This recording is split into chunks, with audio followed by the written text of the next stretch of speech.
bersamamu Bapa. Ku lewati semua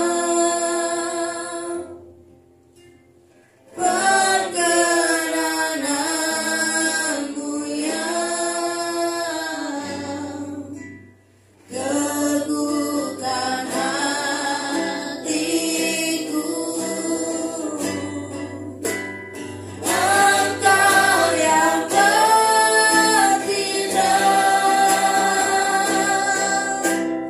memberi pertolongan.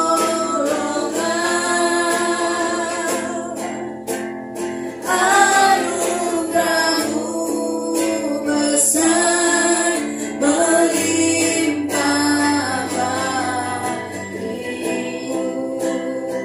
Bersamamu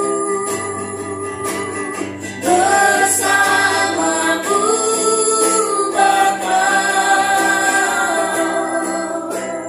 ku lewati semua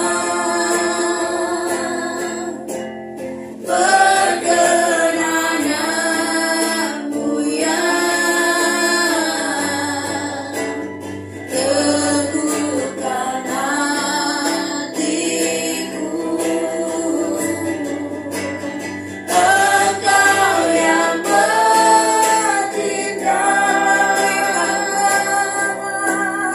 memberi pertolongan.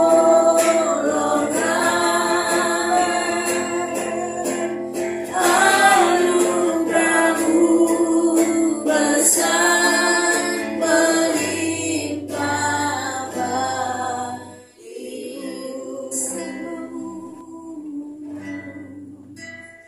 Bersamamu Bapa, ku lewati semua setiap perkenananmu yang teguhkan hatiku. Engkau yang bertindak memberi pertolongan.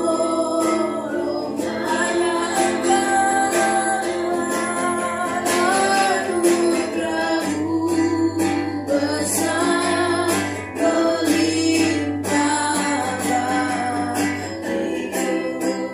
Katakan dengan senang hatimu, bersamamu Bapa, ku lewati semua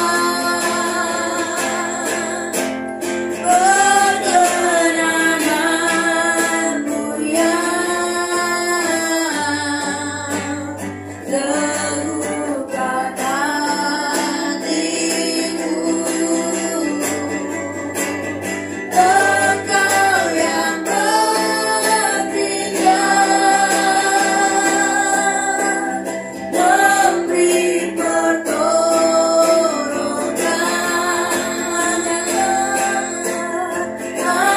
Anugerahmu besar melimpah bagiku. Saya serahkan kepada Anugerahmu besar melimpah bagiku. Anugerahmu besar. Terima kasih Bapak, terima kasih.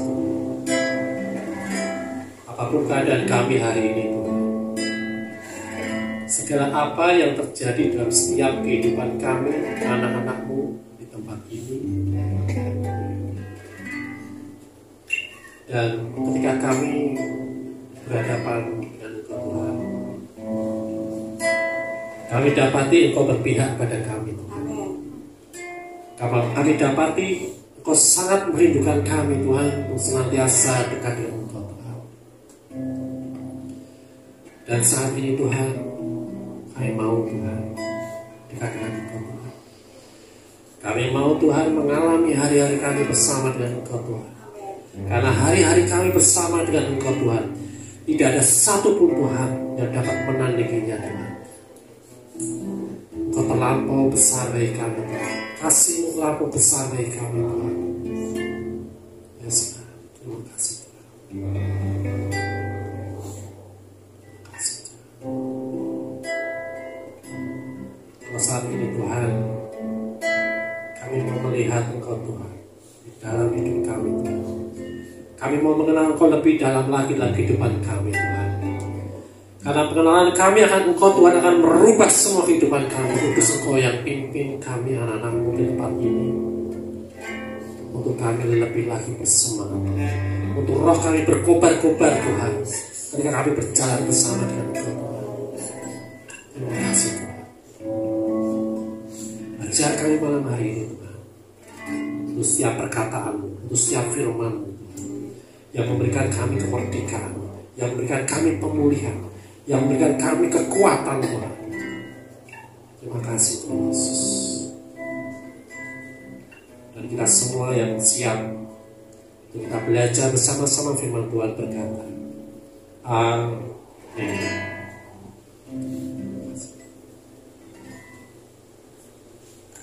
Shalom. Shalom. Shalom. Tuhan.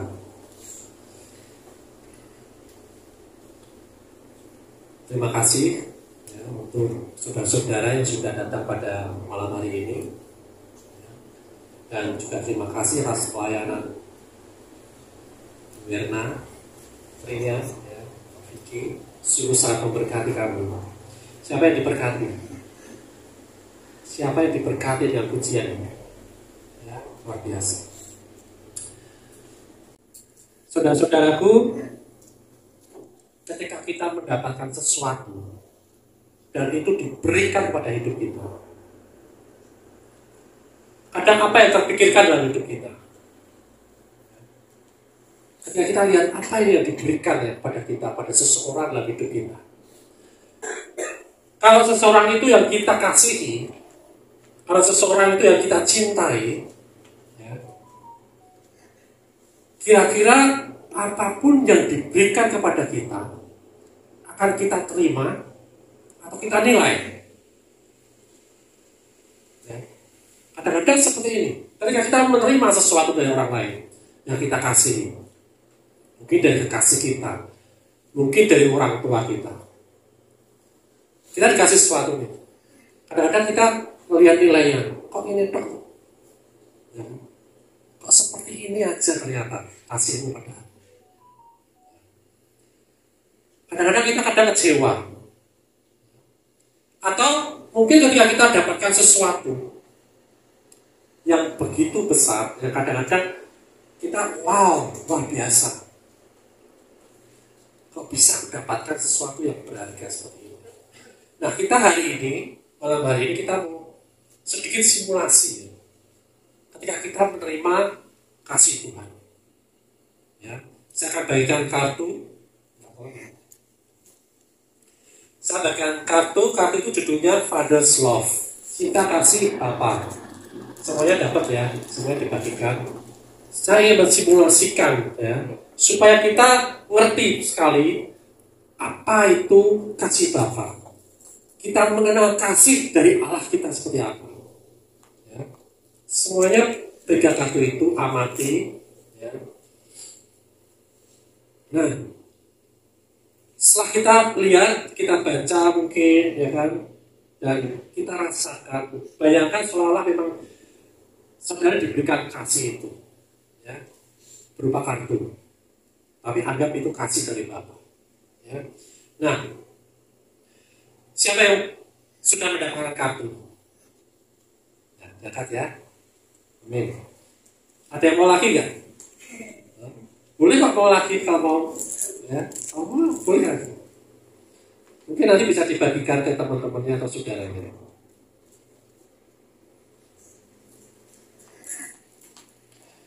Nah, kalau dibaca dari situ, ya, ayatnya coba dibaca yang di dalam Yohanes 3 ayat 16. Ya. Yohanes 3 ayat 16, kita baca bersama-sama. 3, 2, 1.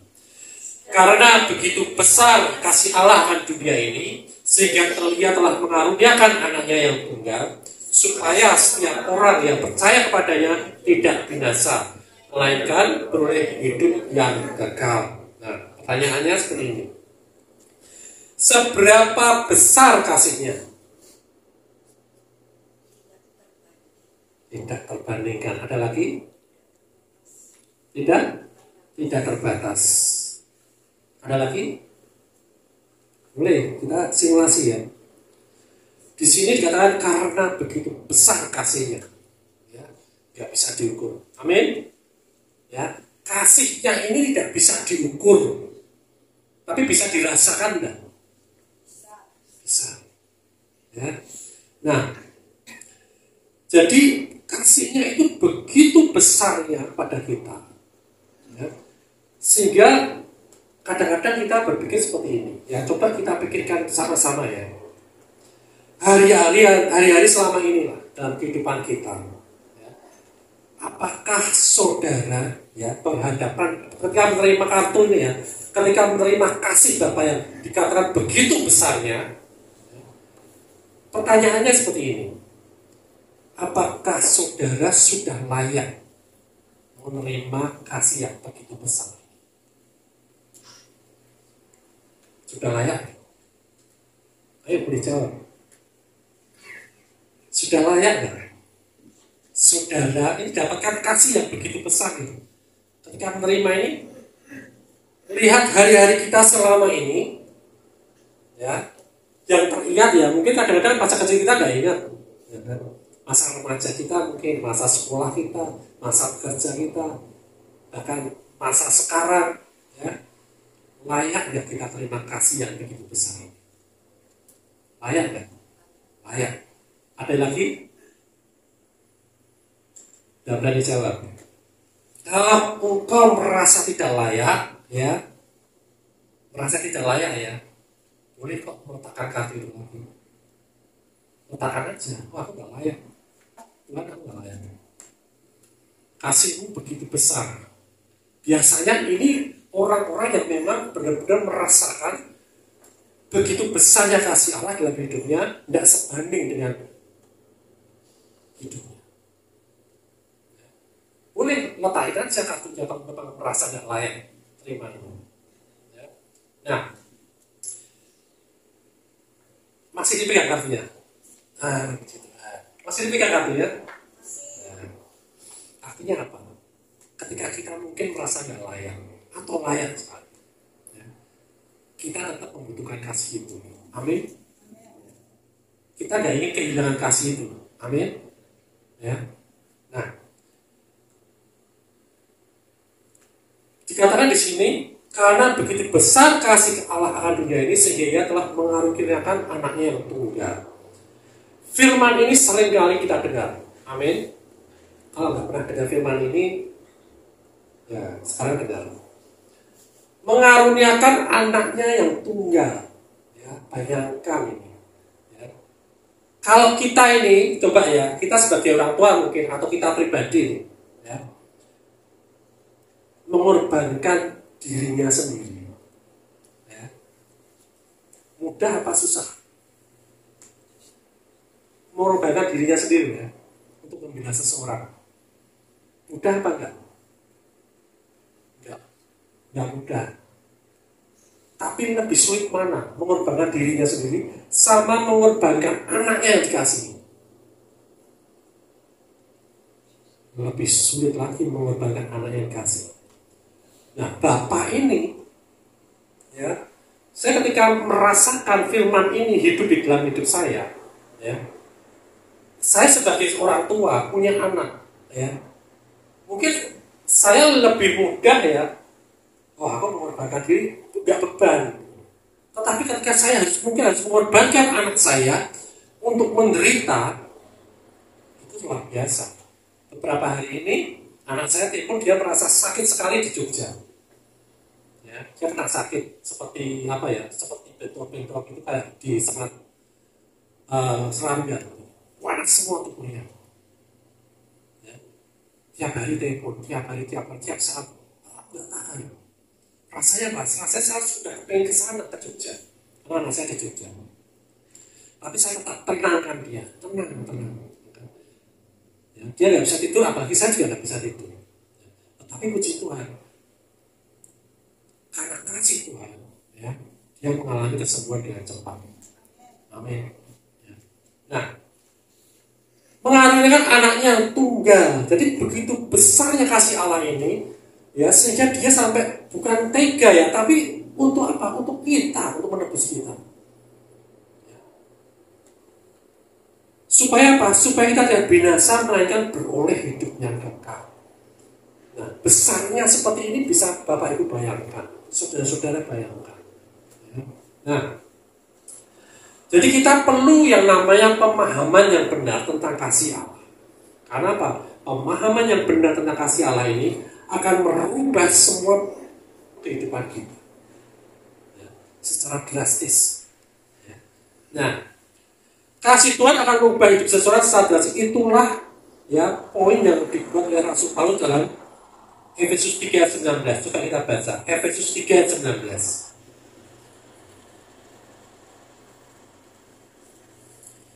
Efesus 3 ayat 19 dikatakan, dan dapat mengenal kasih itu sekalipun ia melampaui segala pengetahuan, ya, aku berdoa supaya kamu dipenuhi di dalam seluruh kepenuhan Allah.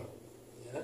Jadi mengenal kasih Allah secara pengalaman, ya, tidak hanya sekedar tahu toh, tidak hanya sekedar oh ya Allah itu besar kasihnya, ya, tetapi secara pengalaman, ya, walaupun itu sederhana mengalami kasih Allah, ya, itu yang dikatakan melampaui pengetahuan yang di kepala kita, yang diingatan kita, yang di pengetahuan kita. Ya. Itu yang dikatakan apa? Kepenuhan Allah. Ya. Ketika kita hidup kita yang merasakan mengalami kasih Allah, ya, hidup kita untuk Tuhan, kasih kita untuk Tuhan nggak mungkin di-stop, nggak mungkin berhenti. Ya. Ini yang aku alami. Ya, kenapa sampai sekarang banyak hal ya ketika saya melayani Tuhan, banyak yang menghina mungkin, banyak yang merendahkan, ya, banyak kesulitan-kesulitan, masalah-masalah, mungkin dalam pekerjaan, dalam kehidupan apapun juga. Ketika kita mengalami kasih Allah di dunia ini, kita tidak akan pernah berhenti untuk melayani Dia. Amin. Ya. Seperti minggu lalu aku sampaikan, ketika aku berjalan bersama dengan Tuhan, ya, rasanya apa? Tuhan, aku ingin terus lagi, lebih dalam lagi mengalami Engkau. Hari ini aku mengalami bersama dengan Tuhan apa? Besok apalagi ya Tuhan, Engkau yang bawa aku kemana Tuhan? Hari demi hari luar biasa. Kepenuhan Allah bukan berarti apa? Terus kita lewat gitu dan orang semua tumbang, tidak seperti itu. Kepenuhan Allah adalah apa? Kita benar-benar bisa mengerti seberapa besar kasih Allah itu bekerja dalam hidup kita, dan kita mengalami itu semua. Amin. Ya. Nah, jika kita mengalami seluruh kepenuhan Tuhan, maka kita akan mengalami yang namanya kasih Tuhan.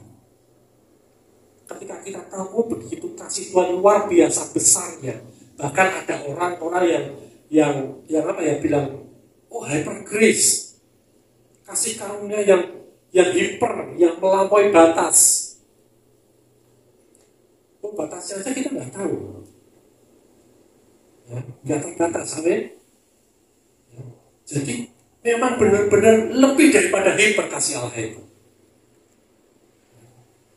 Yang bisa diukur dengan apapun juga, ya, dengan pengetahuan kita yang melampaui segala akal. Tetapi kita sebatas kita tahu, ya, kita belum dipenuhi itu. Tapi ketika kita berjalan dan kita mengalami, disitulah kita bisa mengalami kepenuhan Allah.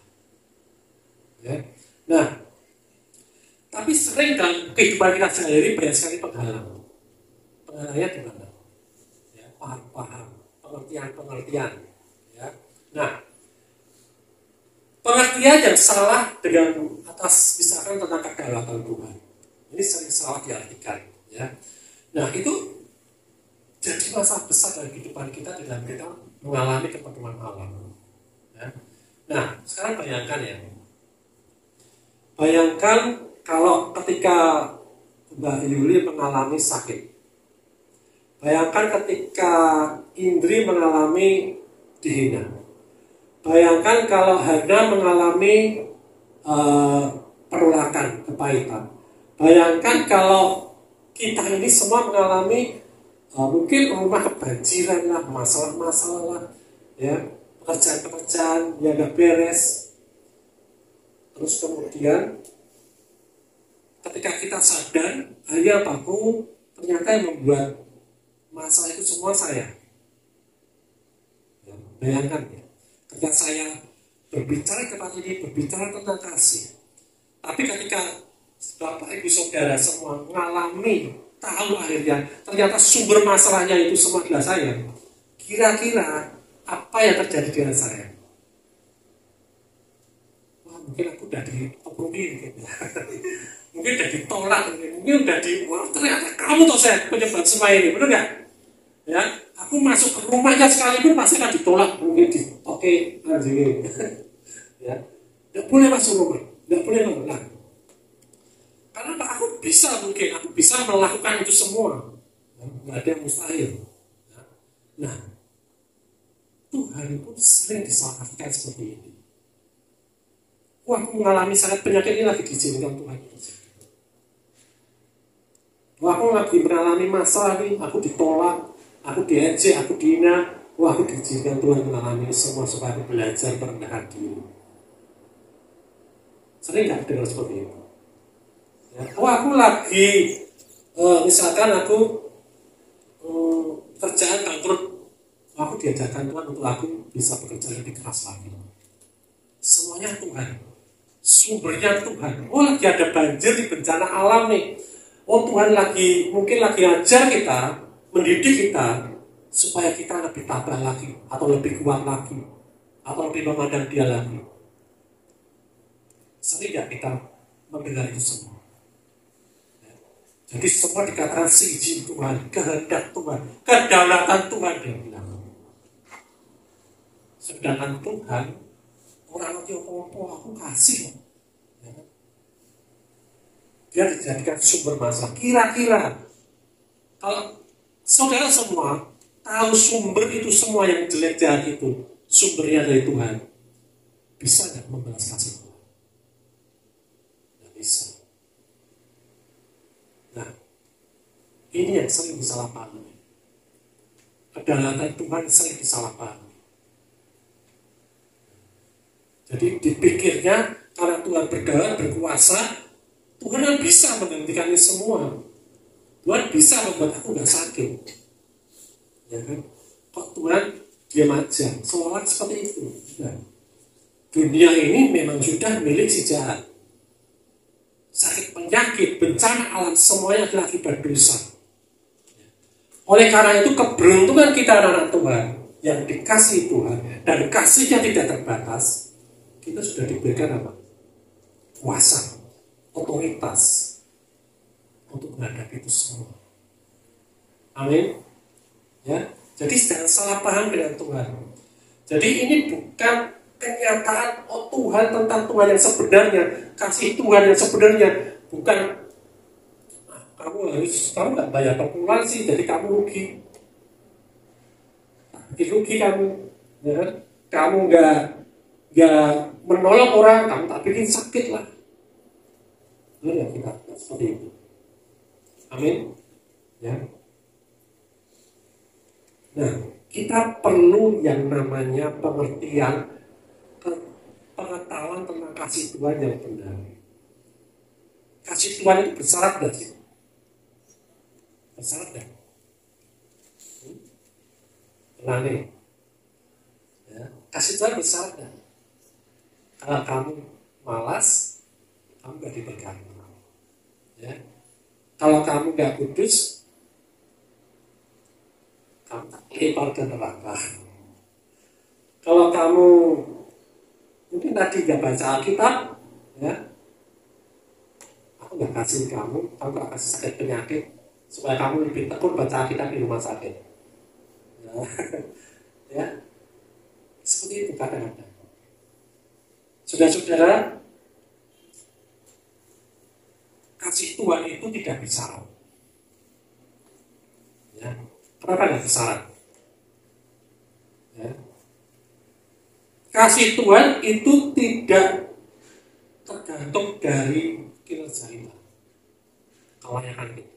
Seperti tadi yang awal tadi.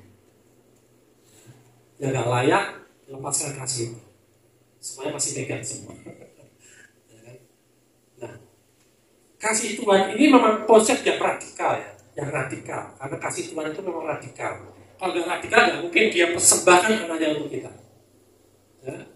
Nah, pemikiran seperti ini akan menghalangi seseorang untuk menerima kasih Tuhan ketika kinerja mereka gagal. Ya. Ketika kita hari ini berbuat dosa, Tuhan berbuat dosa lagi. Tuhan kasih nggak ya? Ya. Dan kenyataannya apa? Kenyataannya apa siang hari? Kita berbuat dosa ya. Pemikiran-pemikiran kita. Bahkan ketika kita tidak melakukan apapun juga yang bersalah, yang salah, tapi yang kerjakan yang benar, itu juga dosa. Jadi kasih Tuhan itu tidak berdasarkan kinerja kita, tidak berdasarkan kelayakan kita, tidak berdasarkan kekudusan kita. 1 Yohanes 4 ayat 8 coba baca. 1 Yohanes 4 ayat 8. Barang siapa tidak mengasihi, ia tidak mengenal Allah, sebab Allah adalah kasih. Allah adalah kasih.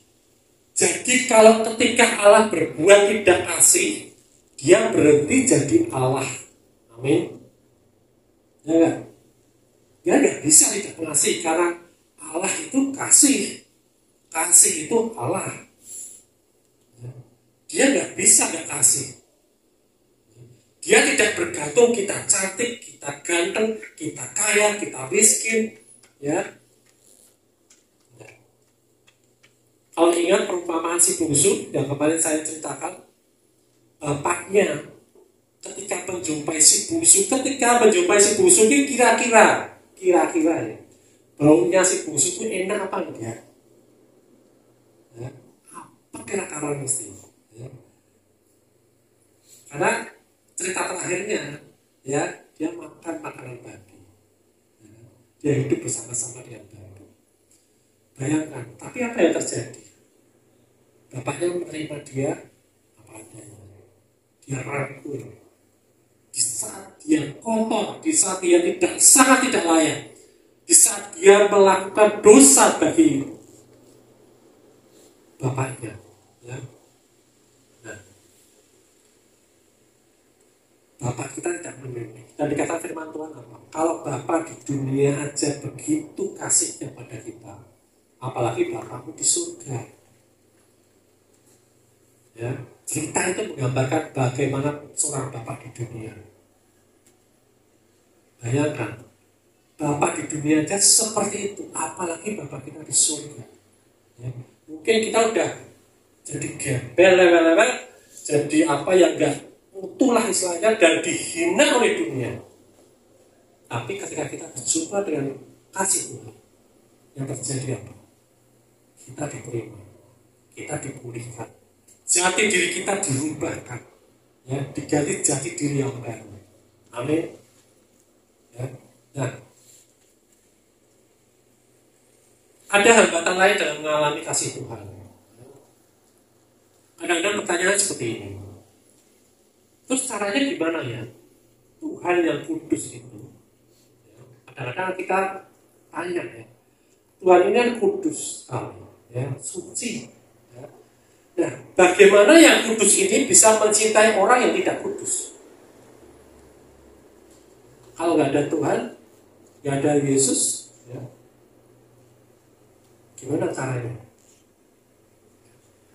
Karena apa? Tuhan itu adalah roh. Ya. Dan jika kita yang benar-benar terhubung dengan Dia dalam ibadah, kita harus melakukannya melalui roh kita juga. Nah, coba kita buka di Yohanes 4 ayat 24.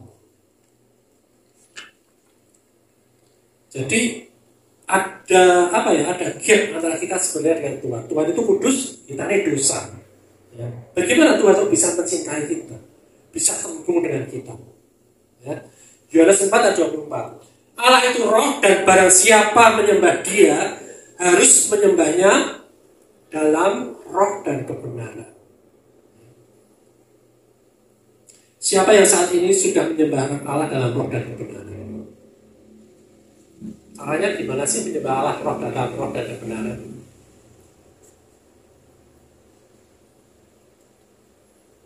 Saya tahu ya. Apakah harus dengan berbahasa roh? Apakah harus dengan manifestasi seperti itu? Dikatakan di sini Allah itu roh dan barang siapa menyembah Dia harus menyembahnya dalam roh dan kebenaran. Ya. Nah, ketika kita menemukan siapa kita di dalam sekarang saat ini ya, kita mengalami apa namanya kelahiran baru. Amin. Ketika saudara-saudara mengalami lahir baru, terima Yesus sebagai Tuhan dan Juru. Ya. Dikatakan apa? Roh saudara menjadi satu dengan roh Tuhan. Amin. Tidak dua lagi tapi satu. Tidak berdampingan jaziran di dalam kita ini, tapi satu. Dan hidup kita di dalam roh Tuhan ini.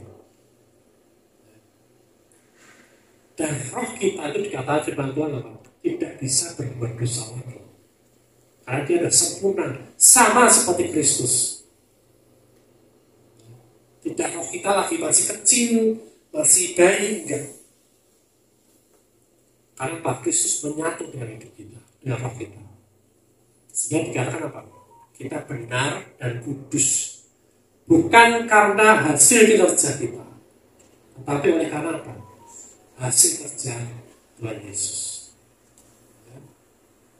Nah, jadi ketika kita ini berurusan dengan Tuhan, ya, yang kudus itu, ya, berbeda dengan saat waktu orang-orang di dalam masa perjanjian lama. Ya. Di dalam masa perjanjian lama ada perbedaan dengan kita saat ini perjanjian baru. Dan orang-orang perjanjian lama saat ini, misalkan kita nanti ketemu si Elia, ketemu Musa, ya kan? Orang-orang seperti Abraham, ya. Kita pasti akan tanya kepada mereka, rasanya gimana tuh membelah lautan Musa? Ya kan? Kita SCT kan di situ. Rasanya gimana sih menurunkan api dari surga, dari langit? Kalau itu terjadi zaman sekarang ini, ya, mesti orang sudah berbondong-bondong datang, benar nggak? Ya, melihat begitu besar pekerjaan Tuhan, ya, kajian. Tapi ingat, mereka kalau ketemu kita nanti di surga, percaya nggak ketemu mereka? Percaya. Mereka pasti akan tanya pada kita, gimana toh rasanya Tuhan ada di dalam rohmu? Pada waktu perjanjian lama, Roh Kudus bekerja di luar hidup mereka, di luar tubuh mereka. Roh Kudus belum ada dalam hidup mereka, belum ada dalam hidup mereka. Tapi mereka sanggup melakukan pekerjaan besar. Mereka penasaran gimana sih caranya, rasanya gimana. Tuhan itu yang besar tadi, yang luar biasa tadi ada di dalammu. Mereka akan terheran-heran. Dan mereka penasaran nanti kalau di surga ditanya itu mesti rasanya gitu, ada Tuhan di dalammu. Pernah nggak kita tanya itu? Atau nggak rasakan sama sekali? Biasa aja tuh. Biasa Tuhan di dalam kita tuh biasa banget. Nggak rasakan apa-apa. Ya dapat masalah, ya dihina, ya sakit. Kita lihat di 2 Korintus 5:19.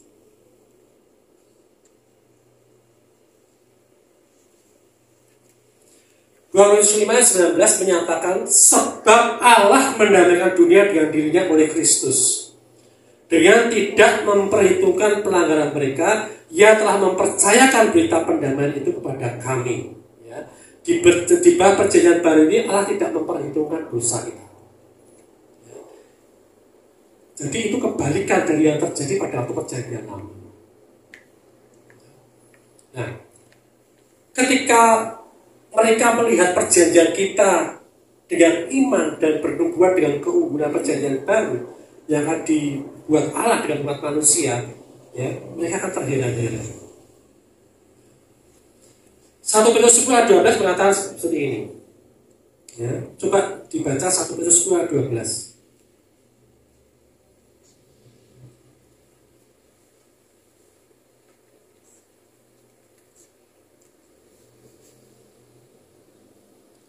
Satu Petrus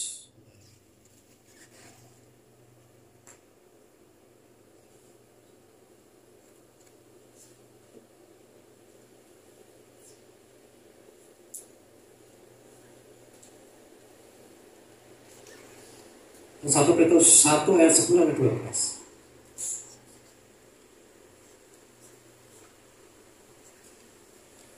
Ya, 1 Petrus 1 ayat 10 sampai 12. Keselamatan itu yang diselidiki dan diteliti oleh Nabi. Tapi konsep keselamatan ini yang akan terjadi, ya, itu diteliti oleh nabi-nabi yang telah bernubuat tentang kasih karunia yang diuntukkan bagimu. Dan mereka meneliti saat yang mana dan yang bagaimana yang dimaksudkan oleh Roh Kristus yang ada di dalam mereka, ya, yaitu Roh yang sebelumnya memberi kesaksian tentang segala penderitaan yang akan menimpa Kristus dan tentang segala kemuliaan yang menyusul sesudah itu. Jadi pada waktu mereka hidup perjanjian lama ini, mereka melihat menubuatkan yang selama ini yang mereka nubuatkan melalui Roh Kudus yang memberikan mereka informasi, mengilhami mereka, memberikan pewahyuan ke mereka, ya. Mereka melihat Roh itu tinggal di dalam orang-orang perjanjian baru. Ya.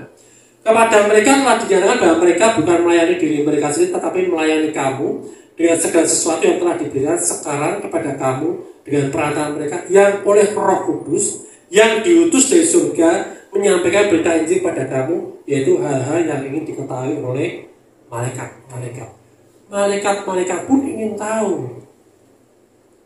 Luar biasa nih. Malaikat aja kepingin tahu rasanya gimana ada Tuhan, Roh Tuhan yang luar biasa itu, yang bisa membangkitkan orang mati, yang bisa menyembuhkan orang kusta, yang bisa membangkitkan Kristus di antara orang mati, ada di dalam hidup kita.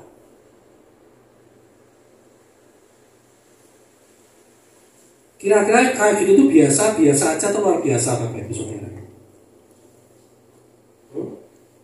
Biasa enggak? Apa luar biasa? Enggak terbayangkan ya? Pernah enggak bayangkan? Masih anggap itu biasa-biasa saja. Nah, kepenuhan Allah ini ya, manfaatnya luar biasa. Ya. Tadi katakan apa? Kita tidak binasa. Kita memulai hidup yang kekal. Ya, itu aja kita baca lagi di kasusnya itu.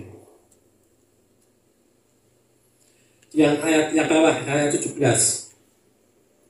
Sebab Allah mengutus anaknya ke dalam dunia bukan untuk menghukum dunia, melainkan untuk menyelamatkan oleh dia.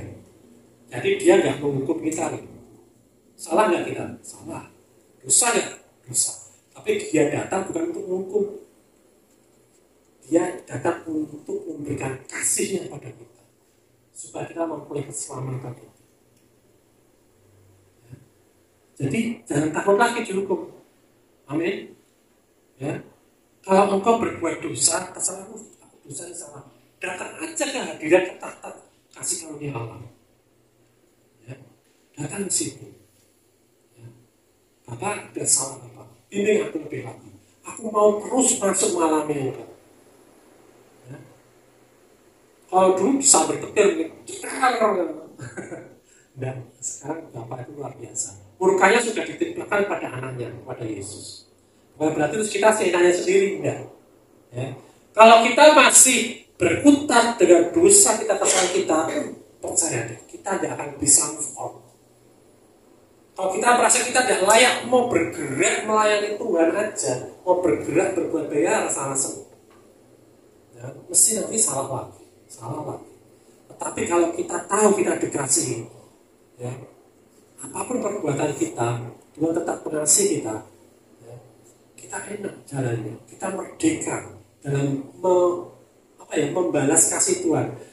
Kata-kata membalas ini pun sebenarnya juga tidak tepat gitu. Karena kita tidak sampai kapan tidak bisa membalas kasih Tuhan, ya. Tapi kita merespon kasih Tuhan, menerima Dia padanya, menerima Dia seperti Dia menerima kita padanya.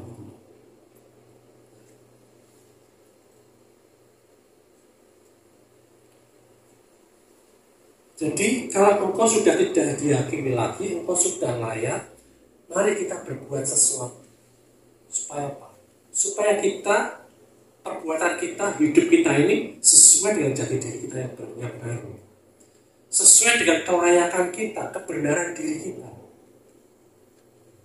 Jadi bukan karena takut dihukum, tapi karena aku jati diriku ini orang benar, aku berbuat benar. Jati diriku ini aku orang kudus, aku berbuat di dalam kekudusan. Amin. Ya. Nah, yang terakhir, hutang dosa telah dibayar lunas dan kita menjadi kebenaran Allah di dalam Kristus. Coba kita baca dalam 1 Yohanes 4 ayat 17.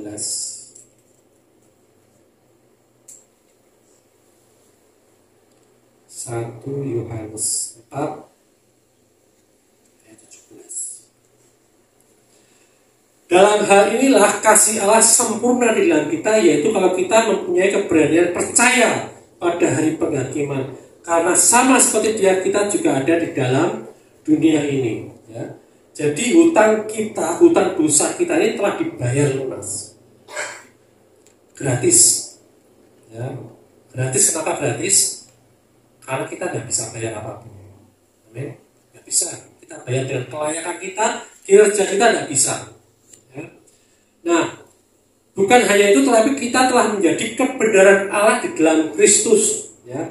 Di dalam 2 Korintus dikatakan Dia yang tidak mengenal dosa telah dibuatnya menjadi dosa karena kita, supaya dalam Dia kita dibenarkan oleh Allah. Ya. Di dalam Dia kita dibenarkan oleh Allah, bukan karena engkau benar, bukan karena perbuatanmu sudah suci kudus, bukan, tapi oleh Kristus yang hidup kita.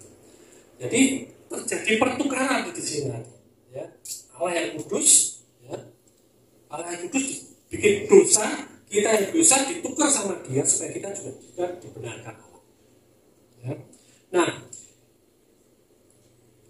kita tetapi juga memberi kita kebenarannya. Kita sekarang bersih dan kudus dalam roh kita seperti Yesus.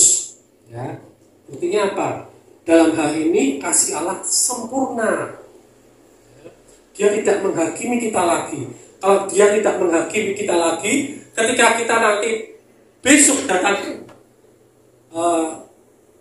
kedatangan Tuhan, atau kita meninggal lebih dulu, kita tidak akan merasakan. Aku masuk neraka, apa enggak? Kayak orang mau kelulusan, ya, aku lulus gak ya? Enggak. Tapi kita punya keberanian datang pada tata kasih karunia Allah. Ya. Kenapa? Kita tahu kita sudah tidak dihukum lagi.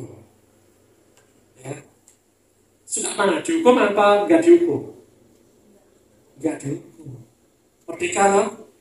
Nah, karena kau merdeka, lakukan seperti layaknya yang merdeka. Orang yang merdeka. Ya. Karena apa? Standar kekudusan kita ini beda dengan standar kekudusan Allah. Ya. Firman Tuhan berkata, perbuatan baikmu seperti kain kotor. Perbuatan baikmu seperti kain kotor. Bahkan Paulus, ya, murid terbaik, ya, Gamaliel, umur lulusnya, apa sih yang pernah diperbuat, yang melakukan sesuai dengan pengetahuan? Dia katakan apa? Itu semua sampah tadi. Ya, ada kita yang layak. Jadi kita tidak bisa sombong. Karena apa? Kebenaran kita ini bukan karena kinerja kita, karena ada Kristus di dalam hidup kita. Ya, itulah kasih Allah yang luar biasa. Ya. Jadi pada lama ini kita sadar seperti apa sih kasih Allah itu. Udah nggak ada penghalang-penghalang lagi kita menerima kasih Allah. Ya. Dan kasih Allah itu begitu luar biasanya sehingga dia mau tinggal di dalam hidup kita. Ya. Kalau dia tinggal di dalam hidup kita, kira-kira potensi-potensi yang ada di dalam hidup kita ini yang biasa-biasa aja apa yang luar biasa? Luar biasa.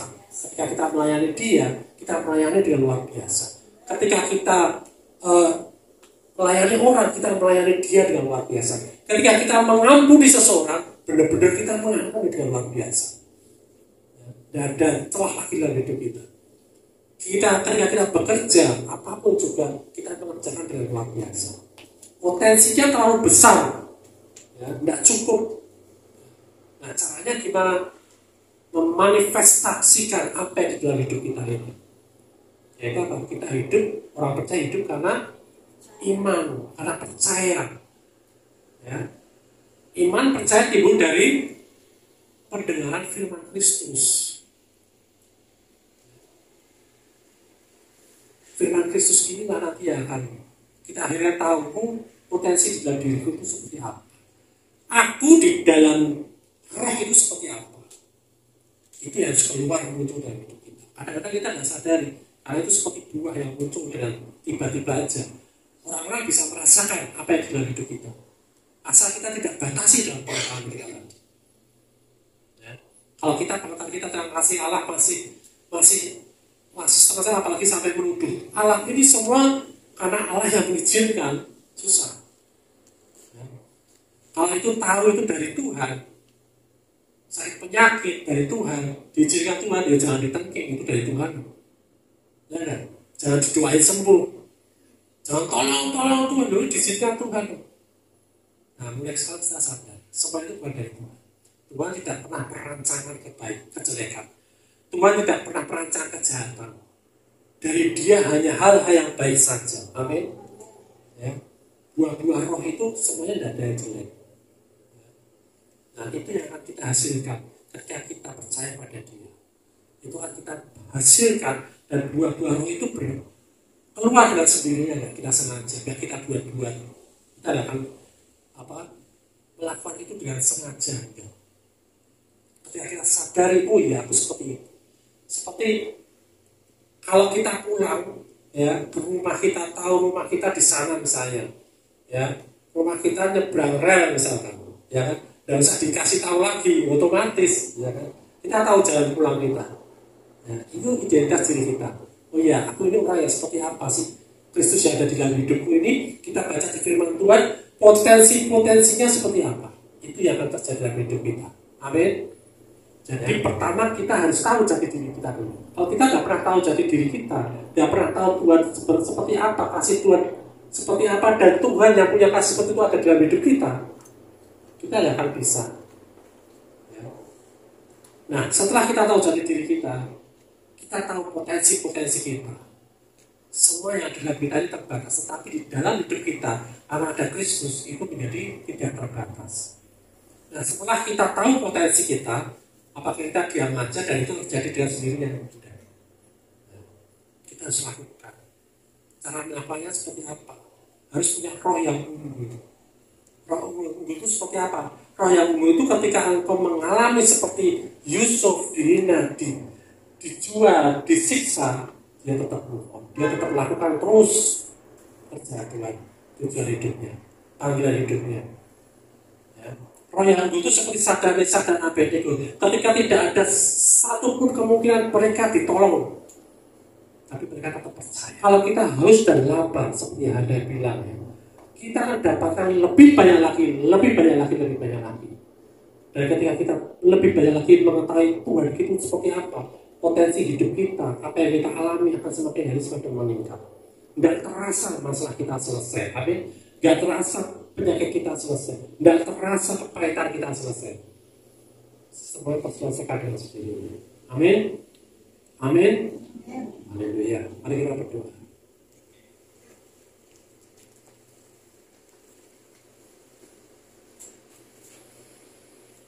Bapak, kami mengucap syukur dan terima kasih.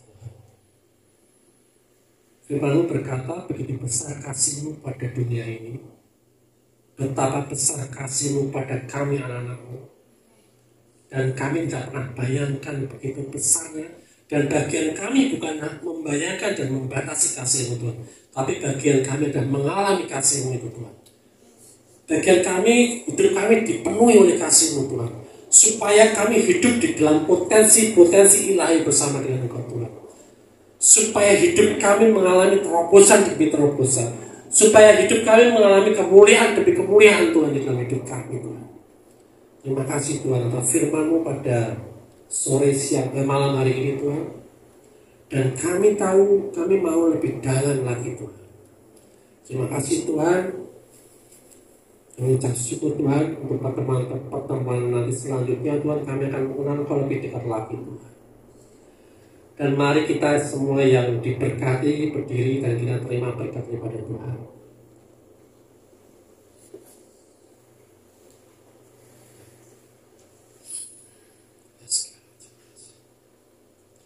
Diberkatilah engkau di dalam melakukan pekerjaan-pekerjaan baik yang Tuhan telah rancangkan jauh-jauh sebelumnya, agar engkau hidup di dalamnya. Engkau adalah kepala dan bukan ekor. Engkau diberkati di kota dan diberkati di ladang. Engkau telah dirancangkan Allah untuk berhasil. Engkau adalah pilihan Allah dan kekasih-kekasihnya. Engkau telah diberkati dengan segala berkat rohani di dalam Kristus Yesus. Allah mengasihimu dan tidak ada yang dapat memisahkanmu dari kasih Kristus. Tuhan tidak akan pernah meninggalkanmu maupun membiarkanmu. Hari-hari dalam hidupmu dan keluargamu adalah seperti mengalami hari-hari surgawi di muka bumi ini. Engkau seperti pohon yang ditanam di tepi aliran air yang menghasilkan buah pada musimnya. Apapun yang engkau perbuat pasti berhasil. Engkau memiliki pikiran Kristus, engkau memiliki urapan dari Roh Kudus dan mengetahui segala sesuatunya. Engkau dapat melakukan apapun di dalam Kristus yang memberikan kekuatan kepadamu. Allah memenuhi segala kebutuhanmu menurut kekayaan dan kemuliaannya di dalam Kristus Yesus. Tidak ada satupun senjata yang akan berhasil menimpa dirimu. Engkau diperlengkapi dengan seluruh perlengkapan senjata Allah dan dipenuhi dengan kuasa Roh Kudus di dalam dirimu dengan berbagai macam kesanggupan. Sesuatu yang jahat tidak akan dapat menguasaimu dan tidak ada satu tulah pun yang dapat mengambil rumahmu. Allah memerintahkan malaikat-malaikatnya untuk menjagamu kemanapun engkau pergi. Mereka akan menatangmu dengan tangannya sehingga kakimu tidak tersandung pada batu. Bila Allah ada di pihakmu, siapakah yang dapat melawanmu? Apapun yang engkau lakukan untuk kemuliaan Allah. Perkenanan, kasih, karunia, dan damai sejahtera Allah melimpahi engkau oleh pengenalan akan Allah dan akan Yesus Tuhan kita. Dan kita semua berkata, Amin.